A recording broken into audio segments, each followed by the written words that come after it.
Hello, tribe. Welcome to another episode of the Healthy Aging Coach. I am, again, very excited. I wish I could come up with another word. There needs to be a new word than excited. But I was introduced to Jacqui, who's going to be our guest today, and felt immediately aligned. And I'm really hoping that you will have that same feeling as I had. So I'm having her on today to discuss some wills and estates. But I want to read to you her biography or autobiography or details here because pretty substantial.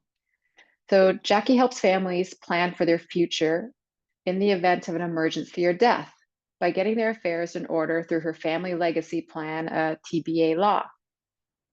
She's also the founder of Legally Wise Women, which brings together otherwise empowered women in an online community who lack confidence with the legal issue to go from confronted to courageous so that they can have better control over the outcomes in a variety of situations and negotiate what they want successfully with less costs. Sounds amazing.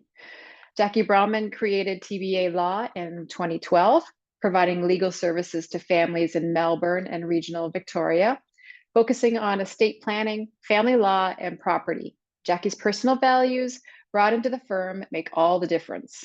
A commitment to serving her community, very strong ethics, and a sense of civil justice, and a dedication to having a safe work environment. Jacqui is an accredited specialist in wills and estates, an NMAS accredited mediator, and a collaboratively trained lawyer, and has written and published 3 legal guides in case of emergency, a practical guide for young families in the case of injury or death, death and social media, a guide to your digital estate planning, and the sandwich generation. She's also a runner, a former yoga instructor, and a student of A Course in Miracles, a podcaster of the show Applied Wisdom, and an avid fisherwoman and fur mama. Like, wow. So happy to have her here. And we will pause for a moment to have her get settled and get her on board with us. So in the meantime, grab your pens and paper and be ready to take some notes because I'm sure this woman has a million brilliant things to share with us today. We'll see you shortly.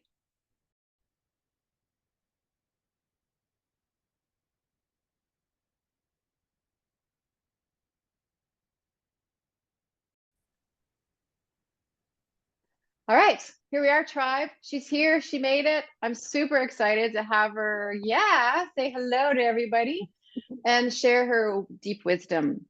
So we have had some discussions in the past with the tribe around, protecting ourselves and what are some of the legalities that we need to put into consideration when we build out our legacies as leaders and for our families. And I met Jacqui. I don't think I shared this with the tribe through somebody in our network. We did an introduction. And when I first met her, I felt totally aligned with what she was up to. And I feel like she's the best voice that I've come across so far to share this message.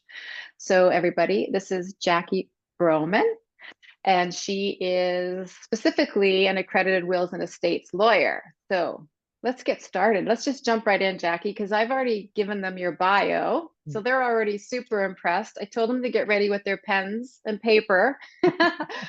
And I would love it if you would just start us off with, how did you decide to narrow your specialty of all things in law into, wills and estates? Can you share us that story? Yeah. Well, I mean, I was lucky enough, as a lot of people do, to start in general practice. I didn't get I wasn't funneled too early in my career, which was good. And so I knew that I liked working with private clients rather than business. So I wanted to work with families. But I didn't want to be working with families at the worst point in their lives either, when they're struggling through something horrible. I wanted to actually be proactive. I wanted to work with people who wanted to work with me. And so wills and estates I was sort of already doing some of it. But the thing that really drove me towards it was trying to convince young families that they needed to do their estate planning. So there was a particular case, I wasn't directly involved in it. A friend of mine was a prosecutor at the time. She was prosecuting a lady who had did a hit and run, basically. So she'd driven through a red light, killed a young couple who were crossing the street. So no alcohol involved. No, it was just, who knows, a brain moment. So horrible for everyone involved. So, it's sort of 18 months down the track since this young couple had died, and they'd gone through the whole court process, and they were finally getting to sentencing for this woman. The part of the sentencing process is that victims get to give some victim impact statements. This young couple had young children. So there were these 2 young kids that now didn't have their parents. And it came to light through the process. And the prosecutor, my friend, really didn't understand what had happened to the victims' families until this point either, that the young couple didn't have wills. So there were no guardians appointed for their kids. And so their respective parents, so the grandparents of the children on either side of the family, didn't like each other. So they couldn't work out who the kids were going to live with. They particularly didn't like each other managing all this inheritance that was left for the kids. So there was a couple of $1 million at least. And the grandparents were fighting through the family court for these kids to be, who were they going to live with? Who's going to have parental responsibility? Who's going to manage this trust for the kids? And these kids were just like walking on eggshells, trying not to upset their respective grandparents when they've just lost their own parents. And I just thought, that young couple, that is the last thing that they would want for their family. And, I see young couples like this all the time. They come to me and they're like, oh, I don't really have much. Oh, well, you've got kids. Yeah, you've got a house with a huge mortgage on it. So no, you might not feel like you've got much equity, but you've got superannuation and you've got life insurance. So there's a couple of million. And I just thought, it's got to be done better. It's got to be done better. Yeah. You're in the kind of the same, you're in the same topic that I share with when I get into leadership and their legacies. They don't really want to talk about age and, getting old. But then they find themselves there, like a couple, they find themselves in a place where no one ever actually wants to be, and unprepared. And so that's there's impact generationally with that, from what you heard too. Yeah. Wow. That's a really impactful story. And gosh, it's, as much as we can plan for our lives, we can never plan for those impromptu or spontaneous horrible accidents, right? So yeah, get it. And I think the tribe, I want you to hear, one of Jacquie's values is proactive. And that's really, the tribe and I all share that as well. It's about proactive living. So that's one of the big reasons why I thought Jacquie would be a big value for us on here, because she likes to think that way. So can we take some time to break this down a little bit, Jacquie, in terms of, wills, estates, and what we're actually talking about? So I think of this in sections. So if I think about my will, what are the important roles in a will to think about? Yeah. So again, I suppose if we use this young couple as the case study almost, and I mean, not everyone will still have young kids. Once your kids are over 18 and they're adults, you don't need to think about the guardian role. But if you've got kids under 18, the guardian role is one of your most crucial roles. And so you've got to think about who am I appointing to legally care for my children? Because, when you appoint a godparent and you do the ceremonial thing when you've got a baby, it's not legal. Like really, your godparent, I didn't know that. Yeah, your godparent's a lovely sort of role model / nice cultural appointment, but they have no legal rights or responsibilities. So guardian appointment in your will, super important. But the guardian's not necessarily the one that looks after the inheritance for your children. So then you think about, well, who's going to run the show? Who's actually going to collect my assets, pay my debts, and actually make sure that what I want done is done? And that's your executor or executors. Depending on when you are, you can have multiple. Your executors can also be beneficiaries. But again, you think about, you're leaving your children in the care of, say, an aunt. You don't want that aunt also exclusively in control of the inheritance. So then you've got to think, okay, well, who's financially responsible, who can be an independent person who can oversee this. And so that's really important as well. And it can be a really long role. Like if your kids are under 10, for example, and you don't want them to get their inheritance till they're 25, like that's someone who's got to be responsible for a long period of time and capable of doing that. So really important. The executor who does the role of administering your will then becomes the trustee who looks after the inheritance for your kids. So those are the main important roles in your wills. And then, of course, like who you're leaving it to is fairly important as well. But those are the primary things. Who's actually running the show and taking care of the money, and who's taking care of your kids. Yeah, great. Yeah, because those decisions still need to be made, regardless that you're not here anymore. Wow. And in my back of my mind, so I also do relationship coaching across teams, but also families. And I just can hear the reverberation, right? Now I get a bit of a sense why people are a little bit abhorrent to not really want to tap into this.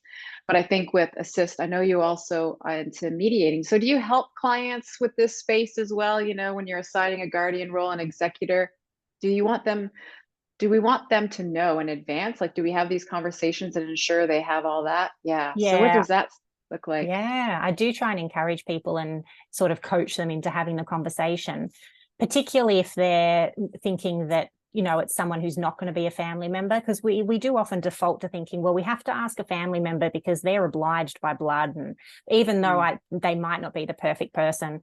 But no, I coach people through, actually think about what your values are and think about who is closest in your life, and think about who's going to be more consistent for your kids and who's going to bring them up with the values that you have. Like if you don't actually have the same values as your siblings, but your friends live close to you and they're raising their kids in the same way you're raising them, like if all you're worried about then is not financially burdening your friends, have that conversation, because in fact, they won't think about the financial burden. They will think what an honor it is that you trust them so deeply.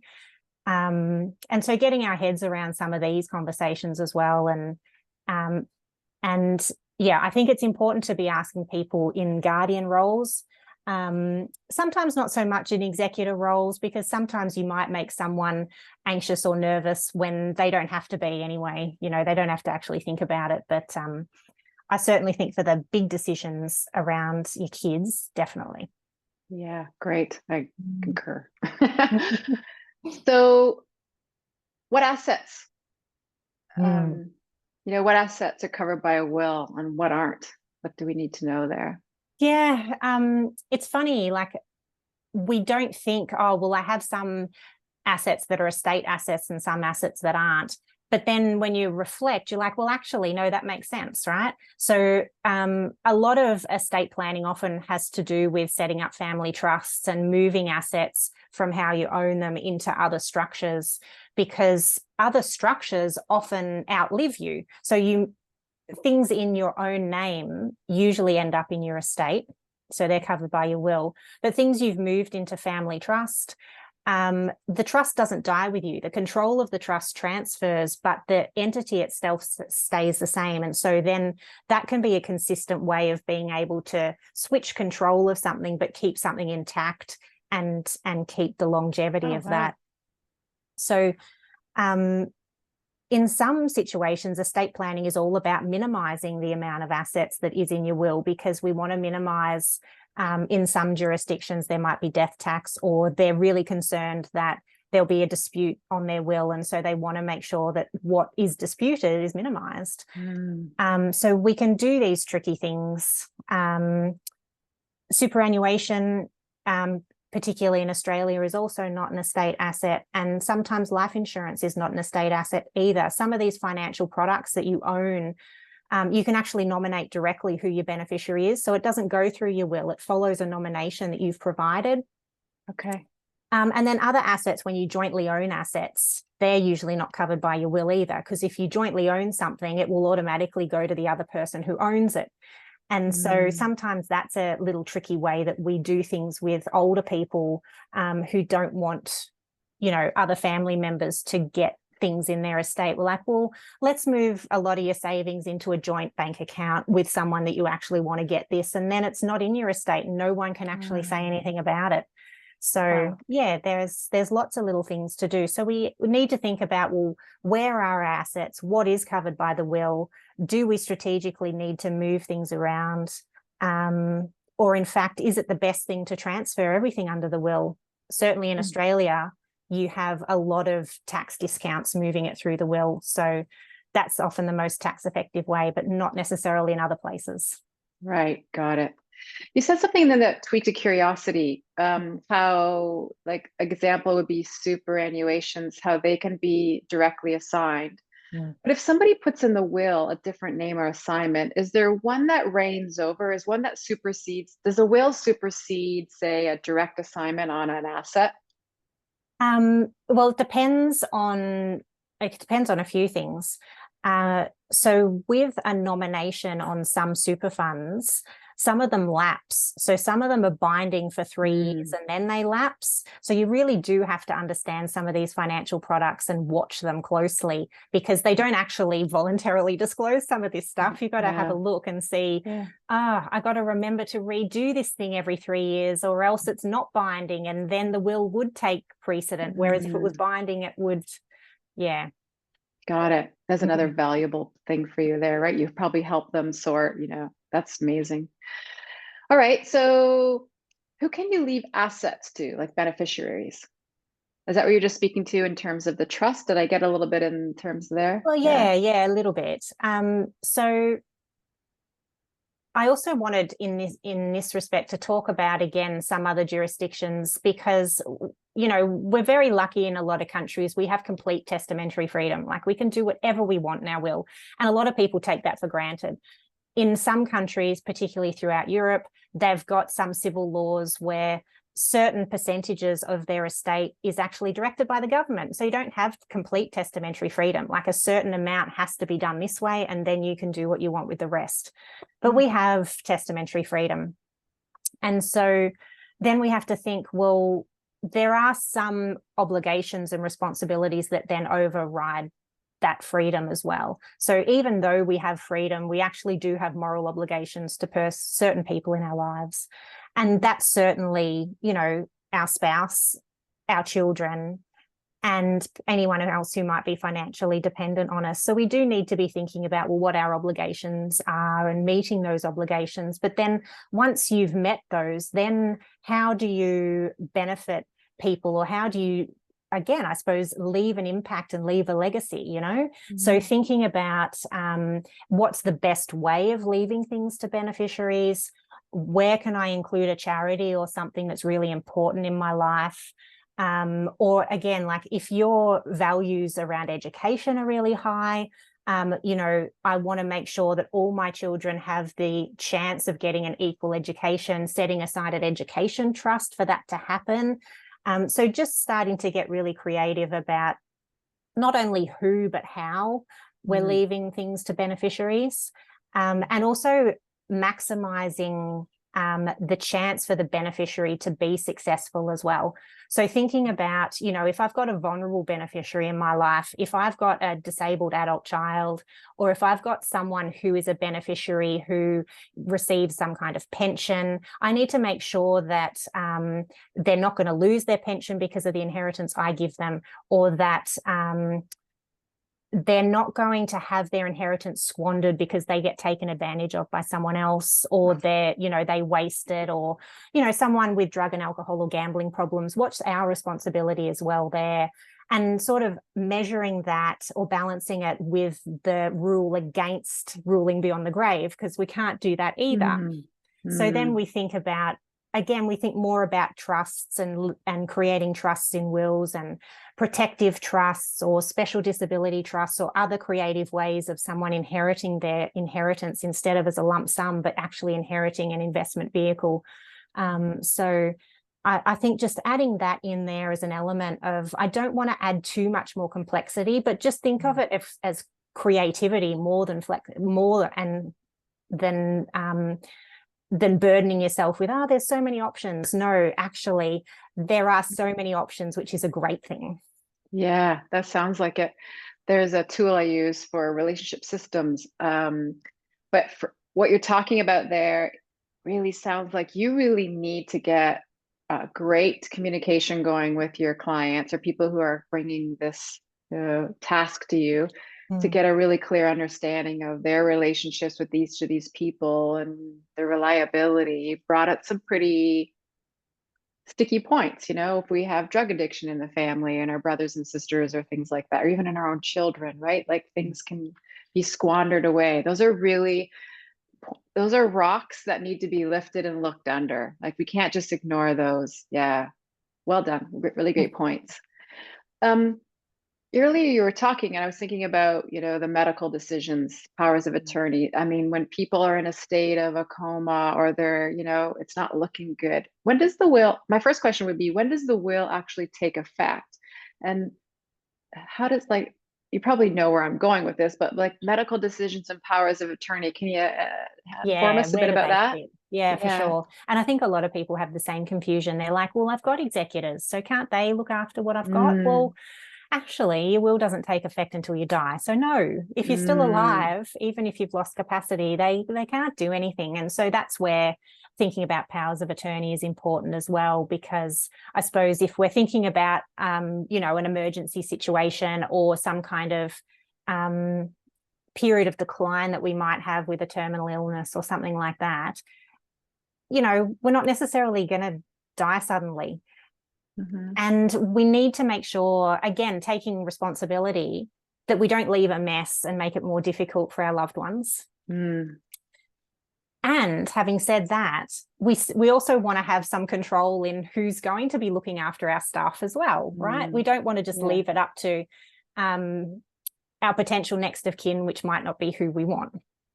It may be, Right. and that's fine. But um, adult children who don't have a spouse because they've separated, their children are young, their next of kin is one of their parents, and it's like, well, how is that who you want? Maybe not sometimes. So Mm, mm, so yeah, and again, jurisdictionally, every state, every country is different. So you do actually have to find out in your own state. But generally, um, there's often a power for someone to make medical decisions for you, and then there's a power or multiple powers for people to make other decisions, so financial, legal, personal, lifestyle decisions. So there's a whole lot of categories that it can cover, and within those you can get even more specific. But yeah, thinking about your medical decisions, and sometimes this can be like the entry point to having some of these deep conversations as well. If it's tough to talk to your family about your death, and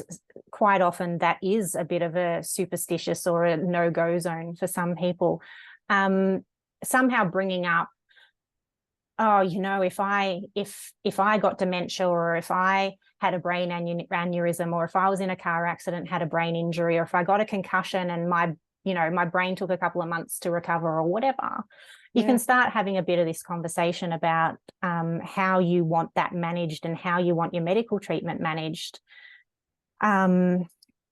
which I think is generally a conversation that people are much more open to, because they think about themselves then, and they think about how they want to be treated as well, and it's less taboo.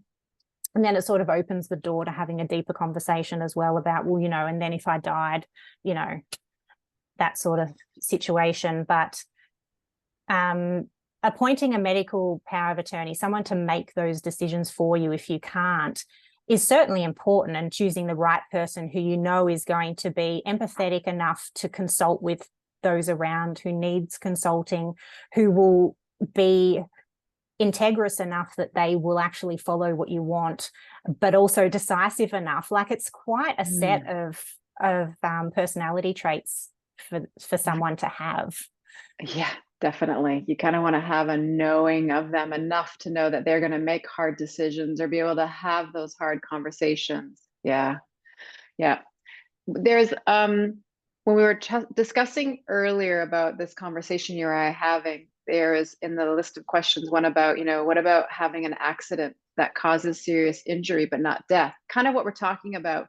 But what showed up for me from that question is, what about the legalities of, that person who's injured that can't speak for themselves or coma. Now they're in, I make up that there's some court case or something because it was a near fatal car accident and someone's liable. And who handles all of that that's got to go on when they can't speak for themselves or? Yeah, yeah, absolutely. And that comes under one of the categories of these other powers of attorney as well. Okay. So yeah, you'd want someone who can take control and manage your life, just to at least keep your life going. Because again, if you've had a brain injury, but with some rehab, you might come back to your life. And so you need some kind of life still functioning to return to. But yes, like if there is a car accident or someone else is responsible for something, and in some places, how do we pay for this medical expenses and this rehab? There's got to be a claim made against someone. So yes, your power of attorney would have that legal ability to step into that capacity and get that moving. Sometimes that person needs to go an extra step and actually get a legal appointment, depending on what jurisdiction they're in, to confirm that they can be your legal guardian for the purposes of litigation. But right, okay. Yeah, in a lot of jurisdictions, literally just having the power of attorney document is enough, because that puts you into their shoes for all legal decisions anyway. So, okay. Yeah, again, really important person with a whole nother different set of skills, isn't it? Yeah.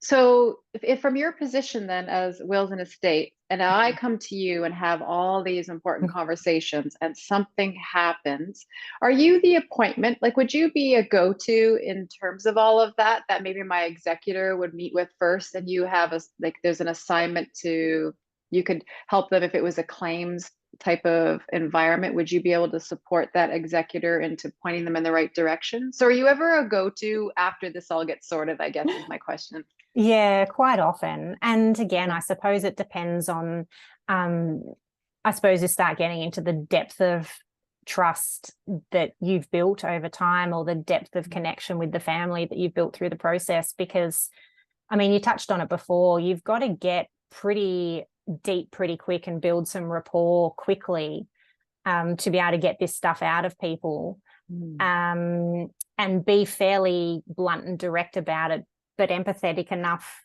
not to make people upset.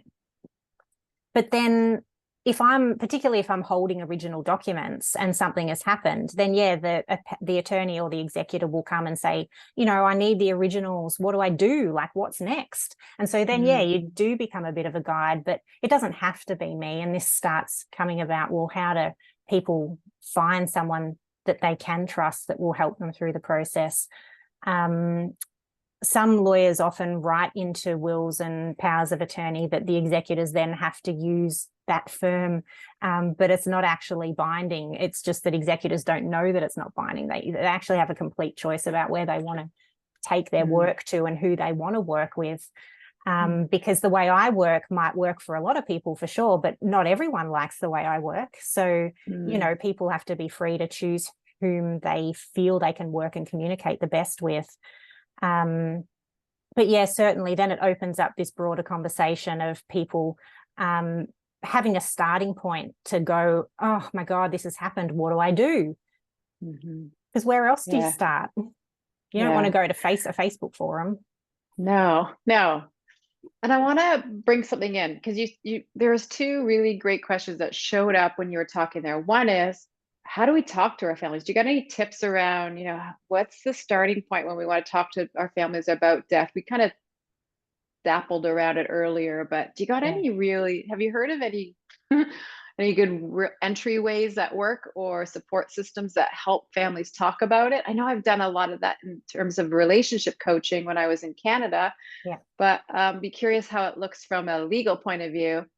I'll start there with that question first. What do you got for us in tips to approach our family about how to talk about my death or their death? Yeah. I mean, I feel like it's a bit easier if someone started the process with me, because I often say to people, like, blame me, just make me responsible. I've got big shoulders. Like, just go to your family and say, I've seen a lawyer about this, and the lawyer said, like, if that's what it Mm, takes to open the conversation, then that's fine. I can wear that. And if they have any questions, you know, you can always say, like, I don't know, ask my lawyer. Like, yeah, so then you that's can sort brilliant. of move some of the responsibility if there's some angst around it or anything like that. Because I mean, Mm, that's what I'm here for anyway. yeah. But I think that is usually the best entrance point. But then I do speak to a lot of family members who want to have this conversation because they feel it's important for their other family members to do this process rather than just talking about it from their own death's perspective. They actually Mm, want to check with their parents, you know, their aging parents have actually put things in place and don't still have the documents they had from 25 years ago. right. Yeah, And, yeah. you know, that older generation can often be, you know, why are you asking? You're trying to bump me off and get your inheritance. Right. Like, they can be a little bit defensive about that. And so, yeah, you do have to tread carefully and open it up from a different angle, because if you go straight at it, yeah, you can get shut down. So again, I think if someone's in that situation where they've got elderly parents, I still think it's best to come to it from the perspective of, like, I've just done this for my family because I think it's super important. You know, how up to date is your situation? How long ago? Where are the originals? Like, if they've moved a couple of times, you know, elderly people tend to keep things in a safe place and then you can never find it. Yeah. So having all these sorts of little questions and just coming at it from a different angle, you know, or if your elderly parents start having friends who are passing away, it's also a chance to sort of open the conversation. Or if they've got friends who are starting to go into aged care, that can be another opening to the conversation as well. Like, you know, you've seen such and such getting an early stage dementia diagnosis. You know, I can imagine what their family is starting to do to prepare, you know, being responsible from their perspective and not just putting their head in the sand and those sorts of things. Yeah. So an indirect approach, but then not allowing people to get away with not having the conversation either. So I think there has to be a bit of persistence, because you've got to get there. Again, particularly thinking about you're the person who has the aging parents, like, it's all going to land in your lap. If they haven't got Mhm. it sorted out, it's going to be a mess that you have to sort. So as much as they can be prepared and make your life easier, the better as well, without trying to control or making them feel like you're meddling. So it is a balance to walk there as well. But then on the flip side too, like, if you've got young adult children who are starting to make a family, you know, again, having the conversation that you've heard me talk about this case with this young couple crossing the Mhm. street and having the kids orphaned might just be enough for them to go, oh. But sometimes for young families, it's not until another parent of a school friend who's had an accident or something has happened in their life that will trigger them to think about it. But, you know, whatever it takes sometimes, unfortunately. Yeah. Yeah. I like the whole seeding it at first, but doesn't matter. The job needs to get done. So then get to a point that figure out a way to get it done. Right. Yeah. My 88-year-old father is over from Canada to spend the holidays with us, depending on when anybody's listening to this. But very much I'm like, what are you gonna do with all of those things in your house? Like, you got a lot of stuff in there. Yes. Yeah, it is sensitive, and I try to add a bit of humor to it. And but yeah, movement is tough, right? Because there's Yep. a lot of the defending. So um what did I want to ask you? I'm just noticing our time, and I want to just really offer the tribe some quick ways to assess, because you mentioned a couple of times jurisdictionally there are limitations for lawyers. So you're in Victoria, so you Yep. can help people in Victoria, Yeah. Australia, right? Yeah. But is there just some common things that we can look for if we're out of Victoria and not going to come to you, that we'd want to ascertain some trust or what to look for when we're looking for an estate and wills lawyer? Yes. Yes, for sure. Wills are less jurisdictional. Powers of attorney are very jurisdictional. So preferably you find someone within the state that you're in. But yeah, how do you work out the level of skill of someone? Mm, Because if you're not accessing legal services regularly, it's an industry that is just like a bit greenwalled, isn't it? Like, yeah, how do you understand it? totally. Yeah. Yeah. And, I often draw similarities with medical professionals. You have your GPs, your solicitors who can do a little bit of everything, and can probably do some things moderately well. But then you've got your specialists, and whether they're an accredited specialist or whether they've just dived in deeply, you want someone that's sort of doing a lot of this work. At least 50% of their caseload is sort of doing this regularly, or else they're just dabbling. And so how do you work it out? Well, where do you start? Well, you start with the register in your state. So every state has a registered body where solicitors get their practicing certificate or their registration, a law institute or a law society or a legal services board. Like that's where you start. And Okay. they have like a directory, and you can search lawyers via their practice areas that they do. And so that's a great place to start. So that can at least narrow you down. COVID has taught us as well that we don't have to see someone within our own suburb. You can see someone on Zoom anywhere in your state. So you're not limited to have to think, oh, I have to go into the city now. No, you don't. So get your short list. I'm a big stalker. Like if I'm going to use any kind of service, and I think this should apply to anyone using a lawyer, you look at their website, you see if you can see their face. If they don't have their photo, you're like, I want to see your face. I need to have a connection. I often have a look on their social media to see if they're doing things regularly. I often check out their LinkedIn profile. Do they have a photo? If you don't have a photo on LinkedIn, I'm a little bit suspicious as well. I don't know. Am I suspicious? But I want to see if I can trust someone. If they're doing a little bit of video and audio sort of stuff in their marketing, great to be able to see how they communicate. Like if this is a style of person that I can communicate with. If they don't do any of that sort of stuff, some lawyers offer a free first half hour. Make the most of it.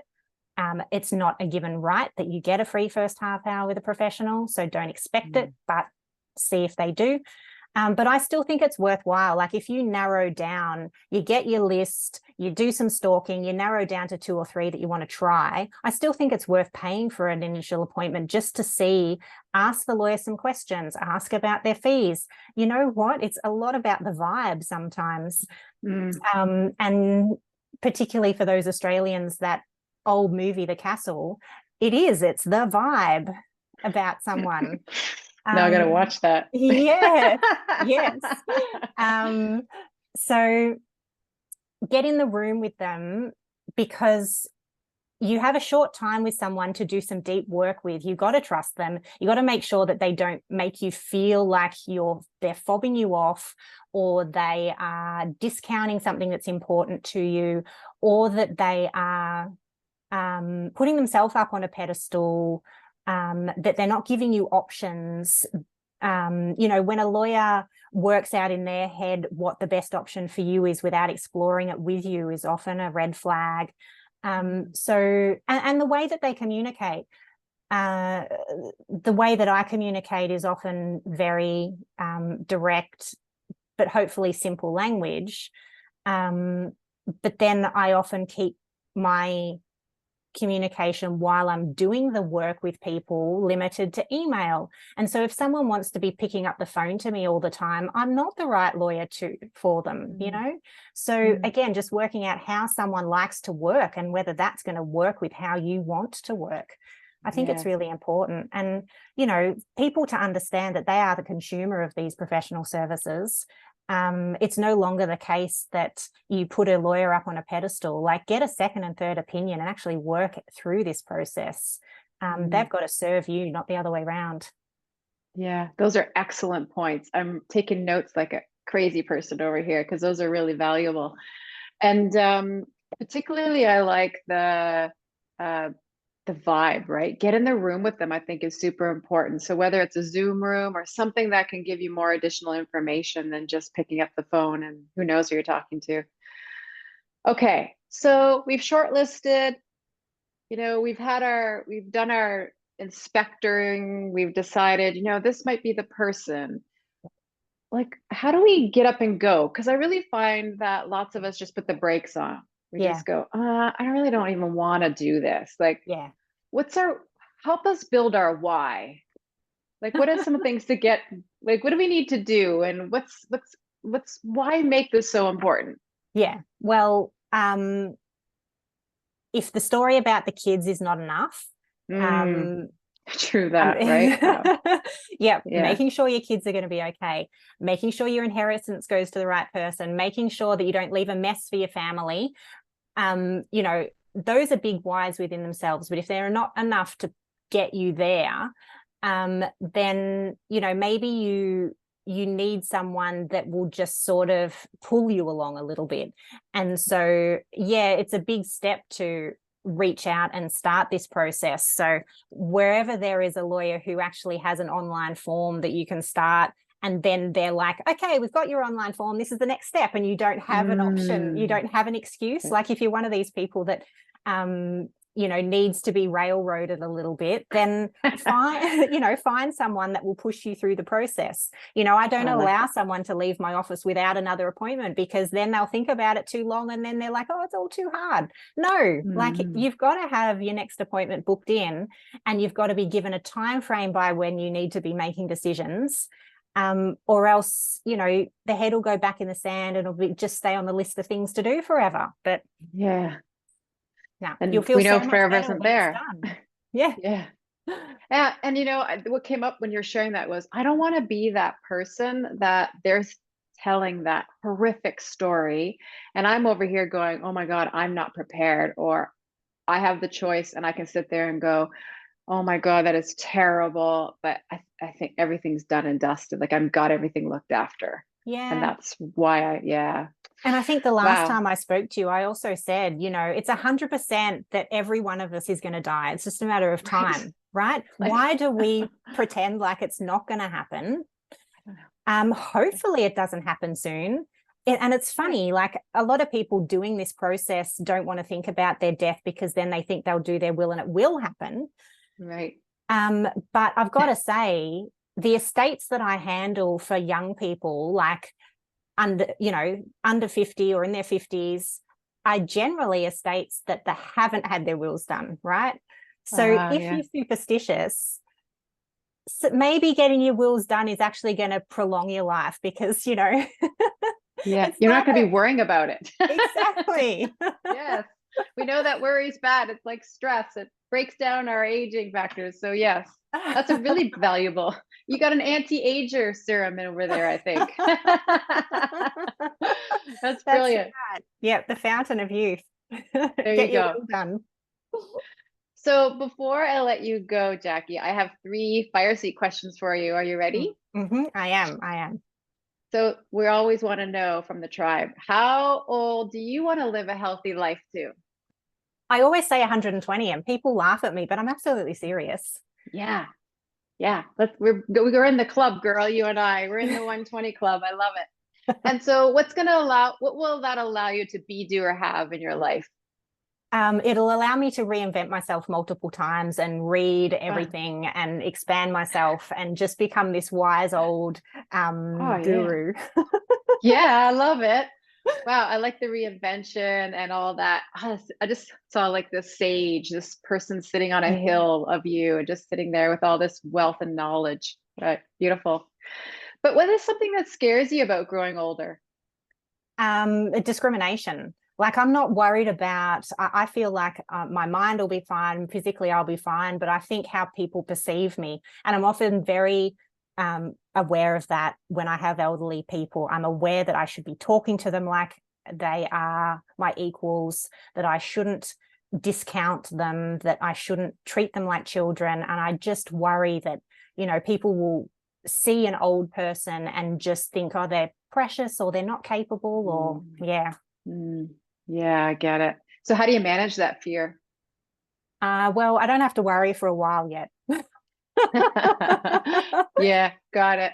And I also want to inspire you to notice how you are, like just continue to keep noticing how you are around that genre, right? So we don't get karma or something. I don't know, but Mm. that's a good way of learning how we're being because we're teaching others in our own existence and our own behaviors that are around us. So who's the coolest person that you know, dead or alive, that's older? Well, I don't know her, but I've seen a fair bit of publicity about the Iron Nun, and I think that's so awesome because she's doing, triathlons and Ironman things, and what she's in her 80s or 90s. I just think, oh wow, that's so going to be me. I'm Awesome. sort of waiting until I get into that age category to be in the Masters because there's so few in the Masters that you'll just be Yes. better. Like you'll be winning all Yeah. the time. I'm with you on that. I love that. I'm a cyclist, so that's where I'm at. Can't wait till like the next year flip on the Yes, categories the list. next So age category. Yes. I'm not fearful of age. I just got to make sure I can keep cycling and keep up with so I can finally win a medal. Yeah, that's where I'm at. That's awesome. Thank you so much for being on the show, Jackie. I am certain the tribe has heard a lot, and I imagine that there's lots going on in their mind about how they're going to take their next step, and they will take their next step. Mm-hmm. So, for those of you who are listening who are in Victoria area, Jackie's absolutely accessible to you. So you'll see in the show notes, we'll put all her contact details in there for you to reach out to. If you're not sure of where to, why don't you pose your questions to me first and let me see if I can answer them, just so I can not have you all flood Jackie's email and her not get back to you as quick as she needs to. And but I think she's given you some really good tidbits in terms of how to go find that particular lawyer and how to establish a trust and see if they're workable with you. Those are really amazing points that she brought up there. So thank you for those. Those will help me as well. All right. So as always, you are an inspiration to me and to those who have been listening. So I hope that they have taken your message seriously. There's been lots of great storytelling in here that we can learn from. And for those of you who are interested in getting coaching on how maybe to walk through this, do you do that on the side? Like, even though that do you have a point of your practice that you can help coach people through, even though they're not in the Victoria area? Yeah, I do actually. It's my passion project. It's a bit of an access to justice sort of legal literacy education, and it's for women. So sorry guys. Yeah, Legally Wise Women is where I help women as a safe place to land, to learn how to, engage the right person and where to start. Yeah. Beautiful. Great. And those details will be available from both channels as well. And then, hey, I'm here as a resource. I work with law firms as part of my practice. So I'm happy to help you out and point you in directions, whatever you need coaching on as well. So I wish all of you nothing but healthy, long, and fulfilling life. Live with passion, love, and kind connections. And I will see you all later. And thank you, Jackie. Talk to Thanks. you soon. Ciao for now.